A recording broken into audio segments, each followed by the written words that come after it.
Have you heard about ChatGPT? Are you really scared? I get it.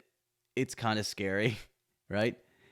If you're not sure what ChatGPT is, it's an artificial intelligence that allows you to plug in a question and get an answer super fast. We're going to show you exactly what it is. We're going to dive into the pros and the cons of it. And we're going to give you some information as far as how is this going to work in the educational world? What are we going to do for our students? What are parents going to do to help their kids with this massive robot that is going to just destroy education? Well, I don't know if it's going to destroy education. There's going to be some pros, there's going to be some cons. Let me get into it with you right after I show you ChatGPT. It's time to get recharged, people. So here I am in ChatGPT. You answer a couple questions, verify your phone number, and you're in completely free, no cost at all. And let me show you a couple examples of what can happen here. All you do is pose a question and they answer it. So, like, for example, if I asked a question in Google, I might have to read through an article or something, right? Not in this case. So it is using all the search engines that possibly can to formulate answers. And so let me just start with a basic one, like who won the Civil War? Take a second to generate an answer. And here you go. The Union, also known as the North, won the Civil War. That's pretty cool. It's pretty easy, right? Let's try a new one. So now let me do something a little more advanced. Now let me take that question about the Civil War and let me be more specific, like give it an actual direction this time. So now I'm going to ask it to write a paper for me, like write me an essay. So write a 2-paragraph essay on the reasons that the Civil War began. And let's see what it comes up with. So I figured you probably didn't want to sit and watch it type all this out, but it took probably less than 30 seconds. And now I've got an answer to my problem or to my question that I posed, giving it a direction. The American Civil War began in 1861 and lasted for 4 years. Primary cause of the war was the disagreement between the northern and southern states over the issue of slavery. And then it continues on.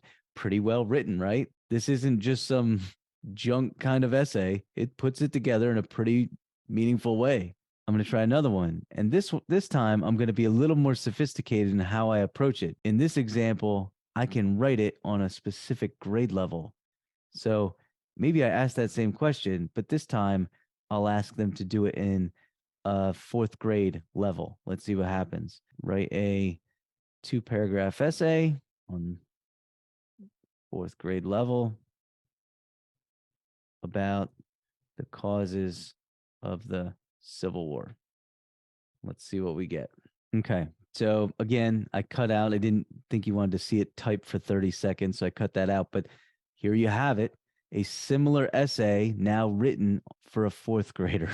This is crazy. The Civil War was a big fight that happened in the United States in the 1860s. It was between the northern states called the Union and the southern states called the Confederacy. Main reason for the war was that the southern states wanted to leave the United States and form their own country. And then it goes on from there. And it continues to talk about slavery in the next paragraph. This is quite a tool. Quite a tool. It's a bit scary and it's a bit positive. So let's dive into some of the pros and cons now. As you can see, this AI is going to change some things in how we approach things in education. It's also going to change the way we have to look at what our students are doing and the way that parents monitor and observe what their children are doing for school. There's a lot that goes into it, and it's almost like the answers are too easy in this system. And that's one of the pros. So I am going to dive into just a couple quick pros and cons. I could do a video on ChatGPT for hours. I'm just going to give you a couple pros and cons because there's a lot more than a couple. But the first thing is, it is an easy, super easy way to find information.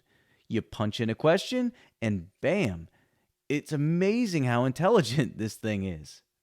However, there is some cons that go with that, and we'll get to that in a second. Another thing that I think about is this could be a really cool resource in a classroom. It could be a really cool resource at home. So, for example, if I'm a child who struggles with generating ideas on how to maybe get my writing started, whether I'm in fifth grade or I'm in 12th grade, it's a pretty common problem that some kids have as far as just starting the writing. I could punch something in real quick and it can give me some samples. I don't necessarily have to use those samples. As a matter of fact, I shouldn't use those samples, but it can give me some ideas of how I could start my writing. It's intelligent enough to give you creative kinds of approaches, which is scary, yes, but also pretty cool. And so if you're a student that struggles with writing, that may be something that's very helpful for you. It also can give you, if you're a teacher, a lot of what they call exemplars, which is examples. You can punch in real quick a question. Can I get a 5-paragraph essay on why the Civil War started? I may get a pretty good writing piece that I could use as an example to share with kids. Now, the other part of this is this really opens a lot of doors for research because it makes research a lot easier. Now, too easy? Maybe. It's almost scary how easy it is. But it does make it easier for us to access information in a quick way. It can generate information at an unbelievable pace and do such amazing things. It really feels like this is going to usher in a new generation of technology, which again, really exciting, but also really scary. Here's one more thing I'll throw at you for a pro.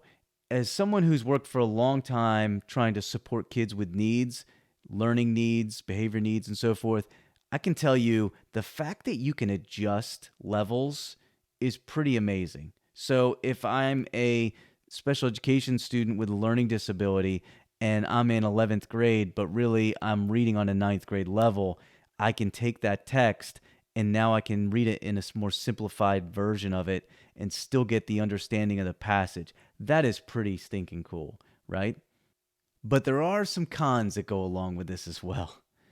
And one of them is it's just so easy. It's just too easy. A student can just punch in whatever they want and they've got the answer lickety split.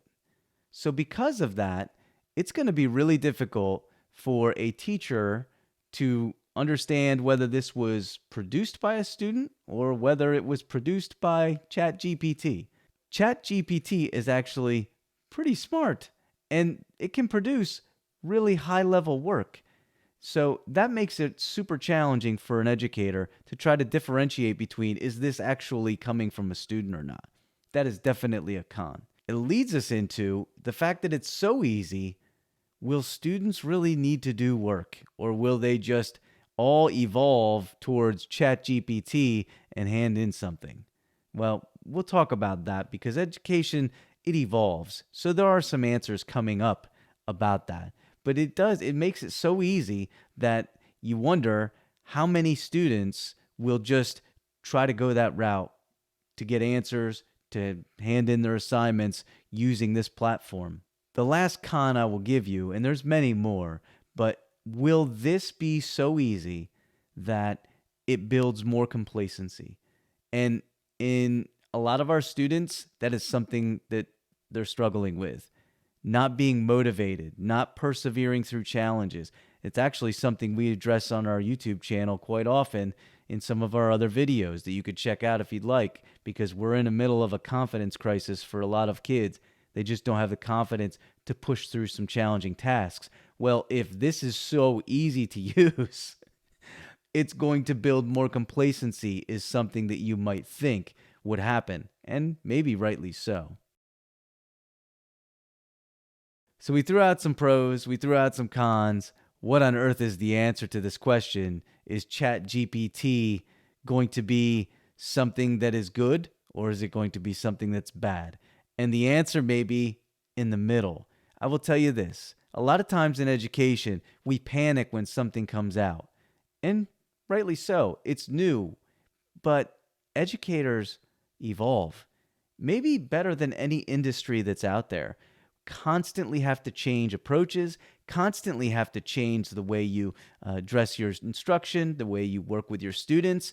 It's constant change. And that's the thing I'll tell you here at the end. There's already software that's being produced to be able to identify whether a research paper, for example, comes from an AI platform like ChatGPT. So, yes, this is scary stuff, but I will tell you, we will evolve. It's what we do in education, it's what we always do. Think of it this way. When spell check came out, people were a little bit scared. Well, you're not going to learn how to spell. Turns out it was a resource.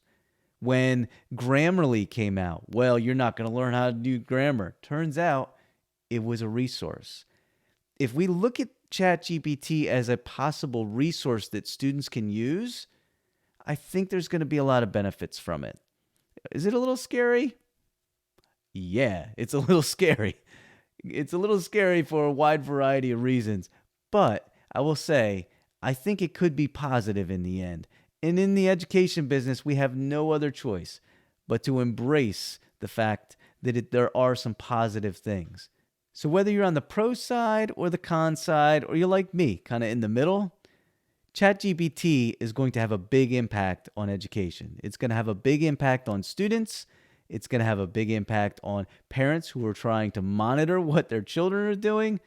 It's really going to have a big impact on teachers and paraprofessionals and administrators as we try to figure this thing out together. But in the end, we'll use some software to figure out how to make it all better, I'm sure. It's what we do. Educators evolve.